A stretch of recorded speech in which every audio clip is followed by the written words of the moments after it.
എനിക്ക് തൈറോയിഡിൻ്റെ സർജറി ആയിട്ട് ഞാൻ പോയതാണ്. ജനറൽ ഹോസ്പിറ്റലിലെ രാജീവ് കുമാർ ഡോക്ടറിനെയാണ് ഞാൻ കാണിച്ചത്. അപ്പോൾ കാണിച്ചപ്പോഴത്തേക്ക് എനിക്ക് തൊണ്ടയിലൊരു മുഴയുണ്ട്, അത് തൈറോയിഡ് ഗ്രന്ഥിയോട് റിമൂവ് ചെയ്യണമെന്നാണ് പറഞ്ഞു. അങ്ങനെ ഡോക്ടറെ തന്നെ തുടർത്ത് കാണിച്ച് ഞാൻ റിമൂവ് ചെയ്തായിരുന്നു. അങ്ങനെ ICUയിൽ എനിക്ക് ഓപ്പറേഷൻ സമയത്ത് ഒരു ശ്വാസം മുട്ടലുണ്ടായി. അങ്ങനെ എന്നെ പിന്നെ ICUയിലാക്കി എനിക്ക് 4 ദിവസത്തോടെ എനിക്ക് ഒരു ഓർമ്മയൊന്നും ഇല്ലായിരുന്നു. 5ൻ്റെ അന്ന് ബോധം തെളിഞ്ഞപ്പോഴത്തേക്ക് എന്നെ മയക്കിയിടായിരുന്നു. എനിക്ക് കാൽഷ്യം കുറവായിരുന്നു, 5 ഉണ്ടായിരുന്നുള്ളൂ. അപ്പോൾ അതുകൊണ്ട് ആണ് എനിക്ക് ട്രിപ്പ് തന്ന് ഇടുന്നതെന്ന് പറഞ്ഞിട്ടുണ്ടായിരുന്നു. അങ്ങനെ എനിക്ക് സർജറി ചെയ്തുകൊണ്ടിരിക്കെ എനിക്ക് ശ്വാസം മുട്ട് വന്നായിരുന്നു. അപ്പോൾ എനിക്ക് ഈ ദേഹത്തൊക്കെ നീര് വരുന്നു, ഈ വെയിൻ കിട്ടാതെ ആയി നീര് വന്നപ്പോഴത്തേക്ക് എന്നെ 2 പ്രാവശ്യം എന്നെ ഓപ്പറേഷൻ തിയേറ്റർ ഇതിനാലിടയ്ക്ക് കൊണ്ടുപോയപ്പോഴത്തേക്ക് പിന്നെ എനിക്ക് ശ്വാസം മുട്ടായതുകൊണ്ട് ഈ ട്യൂബ് മൂക്കിലിട്ടിട്ടുണ്ടായിരുന്നു. സംസാരശേഷി അപ്പോഴത്തേക്ക് പോയി, സംസാരശേഷിയില്ല, നഷ്ടപ്പെട്ടായിരുന്നു. 1.5 മാസം കഴിഞ്ഞാൽ എനിക്ക് സംസാരം തിരിച്ച് കിട്ടിയത്. അപ്പോൾ ഈ ട്യൂബ് മാറ്റി സംസാരം കിട്ടുമോ എന്നറിയാൻ വേണ്ടി 2 വട്ടം ഓപ്പറേഷൻ തിയേറ്ററിൽ കൊണ്ടുപോയി. അപ്പോഴൊന്നും എനിക്ക് ശരിയായില്ല. വീണ്ടും ഈ ശ്വാസം മുട്ട് ഇതായതുകൊണ്ട് വീണ്ടും എന്നെ ICUയിലാക്കിയാണ്. അങ്ങനെ 8 ദിവസം ഞാൻ ICUയിലായിരുന്നു. അത് കഴിഞ്ഞ് ഡിസ്ചാർജായി ഞാൻ വീട്ടിലും പോയി. പിന്നെ 2 വർഷത്തോളം ഞാൻ ഈ ഡോക്ടറിനെ തന്നെ ചികിത്സിച്ചുകൊണ്ട് തന്നെ ഇരിക്കുകയായിരുന്നു. എക്സ്റേ ഒക്കെ എടുത്ത് നോക്കി. അങ്ങനെ എനിക്കൊരു കഫക്കെട്ട് വന്ന് ഞാനൊരു വീട്ടിനടുത്തുള്ളൊരു ക്ലിനിക്കിൽ കാണിച്ചു. അപ്പോൾ ആ ഡോക്ടർ എനിക്കൊരു എക്സ്റേ എടുക്കാൻ പറഞ്ഞ്, ആ എക്സ്റേയിലാണ് എനിക്ക് ഇതുപോലെ നെഞ്ചിലായിട്ട് ഒരു വയറിങ്ങനെ കിടക്കുന്നതായിട്ട് കണ്ടത്. ഒരു ഗൈഡ് വയറെന്നാണ് പറയുന്നത്. അങ്ങനെ ഞാൻ ഈ ഡോക്ടറെ എന്നെ സർജറി ചെയ്ത ഡോക്ടറിനെ കൊണ്ട് കാണിച്ചായിരുന്നു. അപ്പോൾ ഡോക്ടർ ചോദിച്ചത് എങ്ങനെ പറ്റിയതാ, എനിക്ക് ഹാർട്ടിന് സർജറി എന്തെങ്കിലും കുഞ്ഞിലെ കഴിഞ്ഞിട്ടുണ്ടോ എന്ന് ചോദിച്ചായിരുന്നു. അപ്പോൾ ഞാൻ പറഞ്ഞ് ഇല്ല, എനിക്ക് ഈ തൈറോയ്ഡ് സർജറി മാത്രമേ ചെയ്തിട്ടുള്ളൂ എന്ന് പറഞ്ഞായിരുന്നു. അപ്പം പറഞ്ഞ് വേറെ ഡോക്ടർമാർ ഇത് ഓപ്പറേഷനിലെന്തോ ഇത് എങ്ങനെയൊന്നും ഓർമ്മ കിട്ടുന്നില്ല. അപ്പോൾ എനിക്ക് ഒരുപാട് ക്രിട്ടിക്കലായിപ്പോയി. അങ്ങനെ നല്ല ദേഹത്തൊക്കെ നീരൊക്കെ ഉണ്ടായിരുന്നു. അപ്പോൾ ഈ ഡോക്ടർ പറഞ്ഞാൽ കുഴപ്പമില്ല, പേടിക്കണ്ട, ഇത് പിന്നെ നമ്മൾ ഹോസ്പിറ്റലിൽ വന്നു കഴിഞ്ഞാൽ ഇത് ചെറിയ കീഹോൾ വഴി റിമൂവ് ചെയ്ത് തരാമെന്ന് പറഞ്ഞായിരുന്നു. അങ്ങനെ ഞാൻ ഓന്ന് പറഞ്ഞ് ഈ ഡോക്ടറിനെ തന്നെ തുടർച്ച് കാണിച്ചുകൊണ്ടിരിക്കുകയായിരുന്നു. അങ്ങനെ ഇരിക്കെ ഇപ്പം ഇടയ്ക്ക് ഈ ട്യൂബ് നിങ്ങളുടെ ഉള്ളിലുണ്ട് എന്ന് നിങ്ങൾ തിരിച്ചറിഞ്ഞതിന് ശേഷവും ഇതേ ഡോക്ടറെ അടുത്ത് ചികിത്സ തുടർന്നു? കൊണ്ട് ഈ ഡോക്ടറിനെ തന്നെ കാണിച്ചായിരുന്നു. അപ്പോഴേ ഈ ഡോക്ടർ ചോദിച്ചാൽ ഇതെങ്ങനെയാണ് പറ്റിയെന്ന് ഡോക്ടർ എൻ്റെ അടുത്ത് ചോദിക്കുക. അപ്പം കുഞ്ഞിലെ ഇയാൾക്ക് സർജറി കഴിഞ്ഞിട്ടുണ്ടോ? ഞാൻ പറഞ്ഞു ഇല്ല, എനിക്ക് തൈറോയിഡിൻ്റെ സർജറി മാത്രമേ എനിക്ക് ചെയ്തിട്ടുള്ളൂ എന്ന് പറഞ്ഞിട്ടുണ്ടായിരുന്നു. അപ്പോൾ എൻ്റെ അടുത്ത് ഞാൻ പേടിക്കാനൊന്നുമില്ല, ഡോക്ടർ ഉടനെ തന്നെ വേറെ ഡോക്ടേഴ്സിനെയൊക്കെ വിളിച്ച് സംസാരിച്ചായിരുന്നു.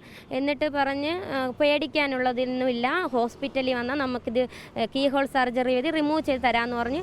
അങ്ങനെ ഇടയ്ക്കിടയ്ക്ക് ഞാൻ ഡോക്ടറിനെ വിളിച്ച് ചോദിക്കും, അങ്ങനെയൊക്കെ ആയിരുന്നു. അങ്ങനെ എനിക്ക് എൻ്റെ അടുത്ത് പറഞ്ഞ് ഇത് റിമൂവ് ചെയ്ത് തരാമെന്ന് പറഞ്ഞ് ഇനി ശ്രീചിത്രയിൽ പോകാൻ പറഞ്ഞു. അവിടെ അപ്പോയിൻമെൻ്റൊക്കെ ഡോക്ടർ തന്നെ എടുത്തതെന്ന്. അപ്പം ഞാൻ ചോദിച്ചായിരുന്നു എന്തിനാ ഇവിടെ ചെയ്താൽ എടുക്കാൻ പറ്റുമെന്ന്. അത് എല്ലാ സജ്ജീകരണങ്ങളും ഇവിടെ ഇല്ലല്ലോ, അതുകൊണ്ട് അവിടെ പോയാൽ മതി. ഡോക്ടർ തന്നെ എനിക്ക് അവിടെ അപ്പോയിൻമെൻ്റ് എടുത്തു തന്നായിരുന്നു. ഞാൻ അവിടെ കാണിച്ചു. അവിടെ ഒരു കാർഡിയോളജി ഒരു ഡോക്ടറിനെയാണ് കാണിച്ചത്. ആ ഡോക്ടറിനെ കാണിച്ചപ്പോൾ ആ ഡോക്ടർ പറഞ്ഞ് CT എടുക്കാൻ പറഞ്ഞു. ഡിജിറ്റൽ എക്സ്റേ എടുത്തപ്പോൾ ആ ഡോക്ടർ പറഞ്ഞു കുഴപ്പമില്ല എന്ന് പറഞ്ഞാൽ. അപ്പോൾ ഇനി CT എടുക്കാൻ പറഞ്ഞു. CT എടുത്തപ്പോഴത്തേക്കാണ് പറയുന്നത് ഇതെടുക്കാൻ പറ്റത്തില്ല, എൻ്റെ ഹാർട്ടുമായിട്ട് എൻ്റെ 2 വർഷമായത് എൻ്റെ ശരീരവുമായിട്ട് ഒട്ടിച്ചേർന്നു ഒരു കോട്ടിങ് സംഭവിച്ചു, ഇത് എടുക്കാൻ പറ്റില്ല. അഥവാ റിമൂവ് ചെയ്യണമെങ്കിൽ ഹാർട്ടിന് ബ്ലീഡിങ് ഉണ്ടാവും, അതുകൊണ്ട് എടുക്കാൻ പറ്റത്തില്ല എന്നാണ് ഇപ്പോൾ പറയുന്നത്. ഇത് വന്നതിന് ശേഷം എനിക്ക് ഒരുപാട് ബുദ്ധിമുട്ടാണ്. എൻ്റെ ജീവിതത്തിൽ ഒരുപാട് അസുഖങ്ങളാണ്. എനിക്ക് എന്നും നടക്കാൻ പോലും, എനിക്ക് 26 വയസ്സേ ആയിട്ടുള്ളൂ, എനിക്ക് നടക്കാൻ പോലും പറ്റുന്നില്ല, എനിക്ക് സ്റ്റെപ്പ് കയറാൻ പറ്റില്ല. എനിക്കൊരു 6 വയസ്സായ മോനേ ഉള്ളൂ. അപ്പോൾ എനിക്കിനി ഒരു ഡെലിവറിക്ക് പോലും ഇപ്പം നോക്കണ്ട എന്നാണ് ഡോക്ടർ പറഞ്ഞിരിക്കുന്നത്. ഡോക്ടർ പറഞ്ഞ് പേടിക്കണ്ട, നമുക്ക് ഇത് ഓക്കെ ആക്കാം എന്ന് എൻ്റെ ഹസ്ബൻഡിനെയും വിളിച്ച് പറഞ്ഞായിരുന്നു. എൻ്റെ അമ്മയുടെ അടുത്തൊക്കെ വിളിച്ച് ഡോക്ടർ പറയുമായിരുന്നു എന്തെങ്കിലും ബുദ്ധിമുട്ടുണ്ടായാൽ മടിക്കേണ്ട, എപ്പോഴായാലും എന്നെ വിളിക്കണം എന്നൊക്കെ പറഞ്ഞിട്ടുണ്ടായിരുന്നു. അങ്ങനെ എന്ത് ബുദ്ധിമുട്ട് ഏത് രാത്രിയിൽ എന്നെ അറിയിക്കണം എന്ന് പറഞ്ഞിട്ടുണ്ട്. ഡോക്ടറിൻ്റെ ആ ഒരു ഭാഗത്തു നിന്നുള്ളൊരു വീഴ്ചയാണെന്ന് പറഞ്ഞിട്ടുണ്ടായിരുന്നു. ഇപ്പം എടുക്കാൻ പറ്റൂല എന്നായപ്പം കൈ ഒഴിഞ്ഞു. ഷഫീദ് വിവരങ്ങളുമായി ചെയ്യുന്നു. ഷഫീദ്, നേരത്തെ ഈ അർഷീന വയറ്റിൽ കത്രികയുമായി വേദന തിന്നത് കഴിഞ്ഞ നാളുകളെ കുറിച്ച് നമുക്ക് അറിയാവുന്നതാണ്. ഇവിടെ ഇപ്പോൾ എന്താണ് കൃത്യമായി സംഭവിച്ചിരിക്കുന്നത്? ഈ പറയുന്ന ഡോക്ടറെ അടുത്ത് തന്നെ ഇത്തരത്തിലൊരു വയറ് മറന്നു വെച്ചു പോയ കാര്യം, അല്ലെങ്കിൽ ഇത്തരത്തിലൊരു വയർ അവിടെ ശരീരത്തിനുള്ളിലുണ്ടെന്ന് ബോധിപ്പിച്ചപ്പോൾ ആൾക്ക് പോലും ഇത് ഓർമ്മയില്ല, ഇത് എവിടെയെന്ന് വന്നു എന്ന മറുചോദ്യമാണ് ഉയർത്തിയത്. എന്താണ് നിലവിൽ ഇപ്പോൾ ഈ പറയുന്ന യുവതിയുടെ ആരോഗ്യസ്ഥിതി? ഇത് പുറത്തെടുക്കാനായിട്ടുണ്ടോ? ആശുപത്രി നൽകുന്ന വിശദീകരണം എന്താണ് നിലവിൽ ഇതുമായി ബന്ധപ്പെട്ട്? സുഹേൽ, ഇക്കാര്യത്തിൽ ആരോഗ്യവകുപ്പും DMOയുമാണ് ഒരു വിശദീകരണം നൽകേണ്ടത്. മാത്രവുമല്ല, അടിക്കടി ഉണ്ടാകുന്ന അനാസ്ഥ എന്നതിനൊക്കെ അപ്പുറത്തേക്ക് ചികിത്സാ പിഴവ് ഒരു ജീവിതം വഴിമുട്ടിച്ചിരിക്കുകയാണ്. 2023 നടന്ന ശസ്ത്രക്രിയയിൽ ഉണ്ടായ ഒരു പിഴവ്, അത് 2 വർഷത്തിന് ശേഷം അവർ ആരോഗ്യ പ്രശ്നങ്ങളുമായി കഴിയേണ്ടി വരുന്നു. അതിനുശേഷം അത് ഡിറ്റക്ട് ചെയ്യുന്നത്, അതായത് അസുഖം ഇതാണ്, അവരുടെ ആരോഗ്യ പ്രശ്നത്തിന് കാരണം ഇതാണെന്ന് ഡിറ്റക്ട് ചെയ്യുന്നത് മറ്റൊരു സ്വകാര്യ ആശുപത്രിയിലാണ്. അതിനുശേഷവും ഈ ഡോക്ടറെ സമീപിച്ചപ്പോൾ അദ്ദേഹം പറഞ്ഞത് ഈ ജനറൽ ആശുപത്രിയിലെ രാജീവ് കുമാർ എന്ന് പറയപ്പെടുന്ന ഡോക്ടർ പറഞ്ഞത് കീഹോൾ സർജറി വഴി അതെടുക്കാൻ കഴിയുന്ന കാര്യമേ ഉള്ളൂ എന്ന് പറഞ്ഞ് ഇവരെ ആശ്വസിപ്പിക്കുകയായിരുന്നു. എന്നാൽ അതിനുശേഷം ഈ യുവതി തന്നെ പറഞ്ഞു, ശേഷം ശ്രീചിത്രയിലെ ഇയാളുടെ പരിചയക്കാരായിട്ടുള്ള ഡോക്ടർമാരെടുത്ത് തന്നെയാണ് ഈ യുവതിയെ ഇവർ റഫർ ചെയ്തത്. അവിടേക്ക് എത്തി വളരെ വിശദമായിട്ടുള്ളൊരു CT സ്കാൻ അടക്കമുള്ള കാര്യങ്ങൾ നടത്തിയപ്പോഴാണ് കണ്ടെത്താൻ കഴിഞ്ഞത്. അതായത് ഇത് രക്തക്കുഴലിനോട് ചേർന്ന് പോയി, ഈ വയറ് രക്തക്കുഴലിനോട് ചേർന്ന് പോയി.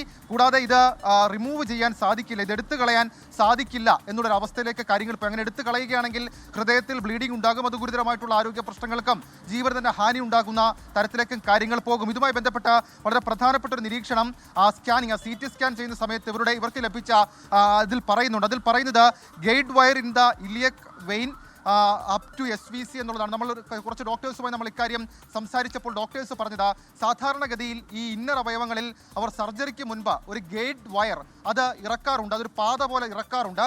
അങ്ങനെ ഇറക്കിയ വയർ അത് ആഫ്റ്റർ സർജറി അത് അപ്പോൾ തന്നെ റിമൂവ് ചെയ്യേണ്ട ഒരു വയറാണ്.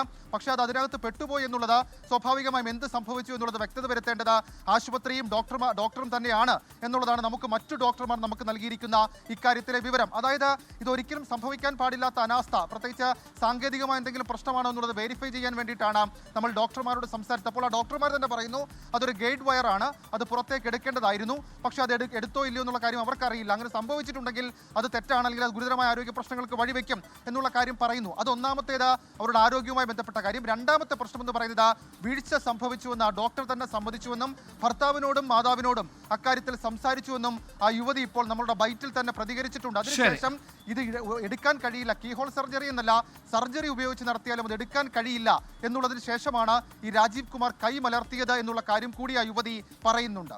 എല്ലാത്തിനും